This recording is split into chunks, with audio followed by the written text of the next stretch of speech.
What's going on, Internet? And welcome to another, but a little bit more complicated ARFCOM review. We are doing the SIG XFive SXG. This is more of a competition thing, which I didn't shoot at all, but we do have the humble marksman here to educate us a little bit more on why this is a cool gun. For that purpose, Paul actually shot it, but is terrible at hosting, so he brought me back so we can go ahead and have a good thing. Bobby also did get to shoot the gun. I shot the gun. And we're going to go ahead and give you guys our takeaway and our experience with this wonderfully heavy SIG pistol, but quick word from our sponsors before we get to that. This video is sponsored by the Mark 15 Hydra. The Mark 15 is the most versatile black rifle platform the industry has ever seen. The most you will ever need to convert calibers is barrel, bolt, and a magwell. The changing is quick and easy, and the combinations are practically limitless. With just one serialized lower, you can have any configuration you can imagine. And by TNVC, check out the new Mars LC 2000 meter laser rangefinder. It's compact and loaded with features including a built-in ballistic computer, Bluetooth, a red aiming laser, as well as an IR ranging laser which cannot be detected by most night vision devices. Check out tnvc.com for all the details. Collectively here, we've had the 320 Spectre comp, I think for well over a year now. That's most of our experience as far as 320s. None of us carry them. The 320 in and of itself, for the uninitiated, is a pistol chassis system, which basically has an FCU, which is a fire control group, or a fire control unit, technically. That is the serialized part, which allows you to change from chassis to chassis. So the grip module and the slide are all going to be compatible for the most part. I'm sure there's exceptions. This one specifically in the XFive SXG. What is this? That's a steel X grip is what it means. SIG has their own little language for everything. The AXG is the aluminum X grip, and this is just a regular, X grip. We got the thick boy. That's right.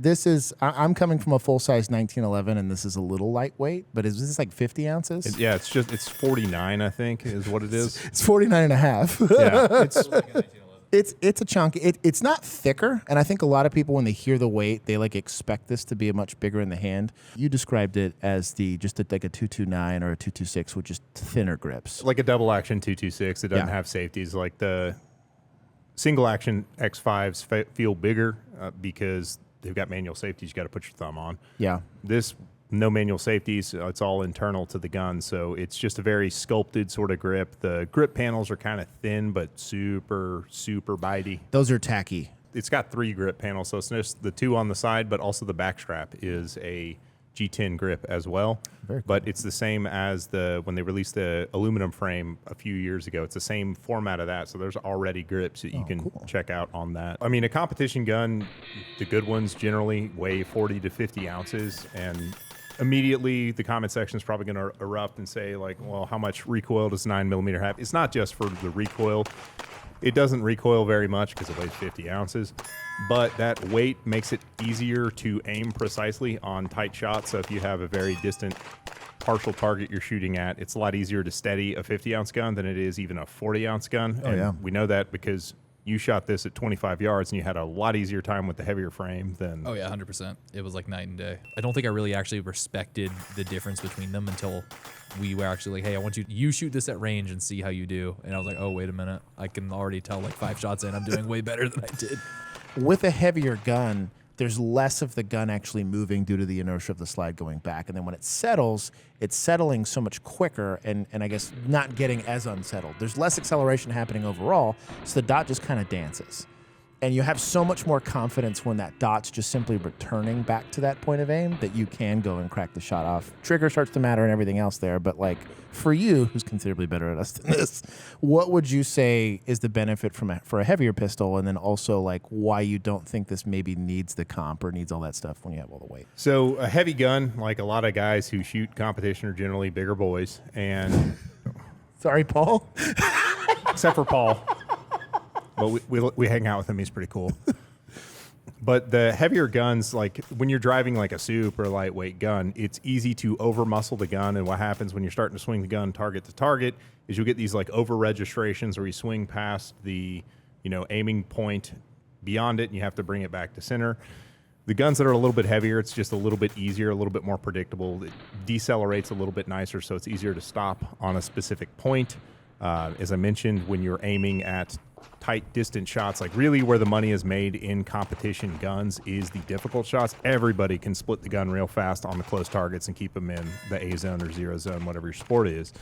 But it's really how fast can you shoot at the difficult shots, and the heavy guns are just generally quicker on those kinds of shots. Now, not to say you can't overcome that with enough skill and training and time behind the sights, but it just gives you a wider berth to make mistakes and still get good results, which, I mean, minimizing mistakes is really the name of the game in competition.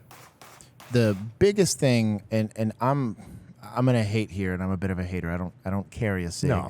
I'm gonna hate a little bit. But my biggest thing that turned me off on most of the 320 trigger or guns was the trigger. Specifically on this one, which I have the most trigger time on, and you kind of described it as like a false wall. I don't like them because there's not a wall. In my brain, when I'm coming from a Glock where I'm having to go break through a brick wall to get the thing to go off, at least it was predictable for me and consistent.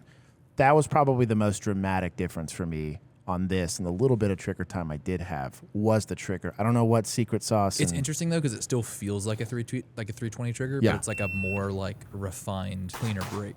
Yeah, I don't know if it's like you'll get shops that'll sit there and have the secret sauce on a trigger job, and whether you're It's amazing. Everybody who has their new Glock trigger job and they hand it to you and it feels exactly like a Glock trigger, and you're like, This felt like someone actually touched it. Something got done inside of that gun to make it smoother. I noticed that I had less of an issue just, I guess, predicting when it's going to go off. Right. Trigger pull has a lot less, or at least I've been told this, that it has a lot less to do with being able to shoot accurately than people like to make it out to be. But it does matter, especially I think what you were saying with more difficult shots, getting it and having a nice predictable trigger pull on it. This also pulled probably like a couple of ounces less. I think this was just over 4 pounds, and this was just under 4 pounds. I'm right there with you. I can't stand trigger snobs because usually it's just a crutch for bad technique. Yep. And since the grip is so much improved, it's not just the texture, but the actual shape around the beaver tail, because when you switch to metal, you can do stuff with geometry you can't do with plastic, so stuff has to be like over molded for strength. You don't have to do that with the steel frame.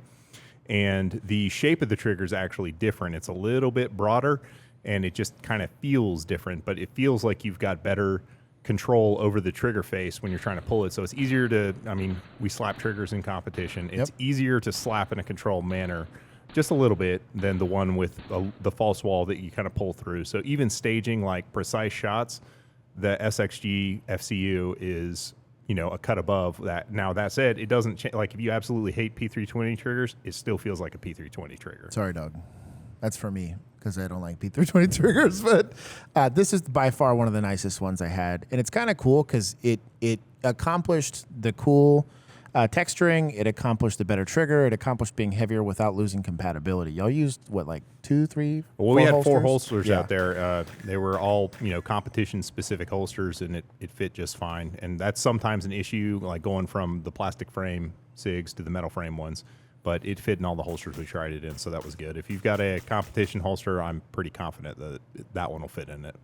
I think it's cool too because I'm a hammer fired snob, so I'm doing a hammer fired gun, and that you're getting a striker fired. Yeah, it's right. It's right there. She's right there. She's beautiful, heavy but beautiful, It's got really slick grips. like me, heavy and beautiful and slick. hard to hold on to. Yeah, hard to hold on to. But for being a striker fired pistol, and you have to pay a lot of money typically to get a striker fired pistol to not suck as far as trigger when you're comparing it to a hammer fired gun. I think that's a lot better. And I think as far as just settling in, it feels, this is totally subjective and everyone's going to have a different experience with that. When I shot the Spectre comp, it didn't feel like, what do you call it? The Toyota Corolla with AC or whatever it is. It didn't feel like it cost that. That felt like it felt like what it cost like. That's the best way I could describe it. This is a relatively expensive pistol. I mean, it's on par with a lot of competition-oriented guns, like in terms of price. Like I wouldn't say like it's overly priced, but I mean it's up there. That's pretty competitive, actually. When you think about the price of what's the cost of a usual competition Shadow gun? 2 optics ready kind of fluctuates in price, but that'd be kind of like one of the mainstays. It's like $1,400. The Tanfolio Stock 2 is $1,400 to $1,600 in the optic ready standpoint. Both of those come with grips. You got to swap out. Grips aren't cheap. It's another $100 or so you got to throw on them. Yeah. But that, I mean, you don't have to change anything on that. It pretty much is squared away out of the box. And it comes with 3 recoil springs. So if you want to tune it to your specific load, if you're shooting like, slow 147s or poppy 115s, you can make the gun move how you need it to move with the recoil springs that they include. And it takes a 1911 guide rod. So it's just a 5-inch 1911 guide rod. So it's really easy to swap the springs out, put them in the box. So, I think the real thing that people sleep on is going to be 320 mags. Those have gotten, they're not, I don't want to call them cheap because they're not Glock mags cheap, but for something where you can easily get a 20-round magazine pretty much at a Cabela's or whatever, they're considerably cheaper. They're not cheap, again, like Glock mags, but it's not 2011 mag cost. And they're probably very squared away. I've heard very few complaints about 320 mags in the interwebs, the forums. I'm looking at you. Plus, the other nice thing is there's a lot of SIG 320s in circulation. So if you do forget your mags at home, there's a good chance you can borrow some at the match and get through the match anyway. So another nice thing of being in an ecosystem as well developed is the SIG ecosystem. Now, this is the Pro Cut, which should be Delta Point Pro compatible, correct? That's right. Yep. And this has what? Because I don't know the name because it's not written on the board. What is this optic called? All right, lock in. This is going to take a while. Yeah, it's the Sig Sauer Romeo 3 Max Pro. It's Max Michel's signature optic. They updated it this year. It's on the Delta Point footprint, and it's now made in America, where the previous generation of the Romeo 3 Max was made in Japan. So this is now the American-made version of it. It's a cool system. They've got flexure arms that carry the emitter now, so that's why they're able to shrink down the deck height, because the deck is super thin on that. So it's like you're looking down the top of the slide when you go shoot it. So it's very easy to find the dot. It's like 2/4 thick. That's housing on that's so incredibly thin because it's not terribly deep into the slide. Like the cut's not terribly deep for how low it's sitting. No. But it is a very and Paul sang praises before you brought it into the office. He's like, "Hey, we shot it," and he's like, "No, dude, this optic's pretty legit." And I was like, "Whatever."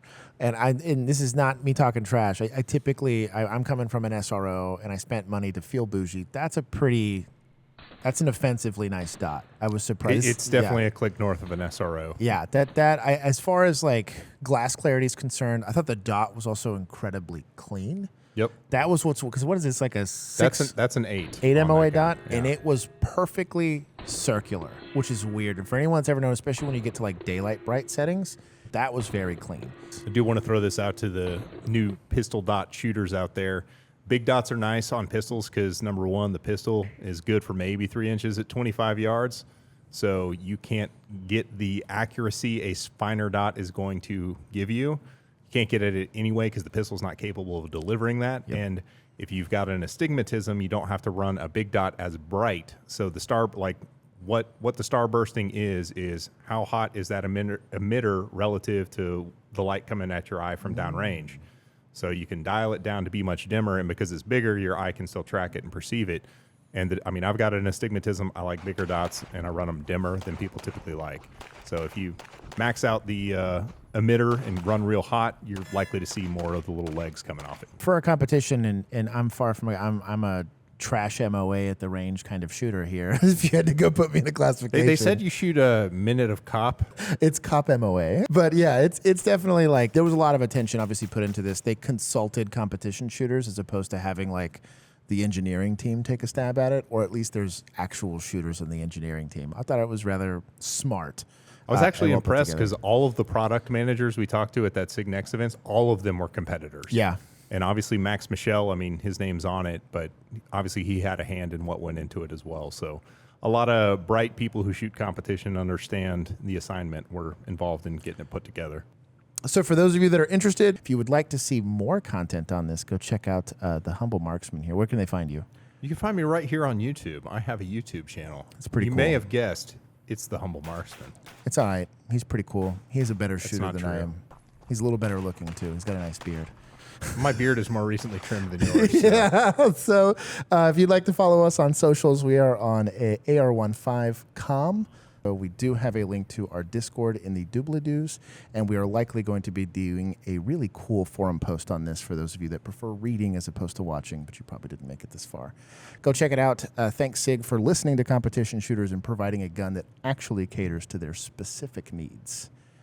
We'll see you on the next one.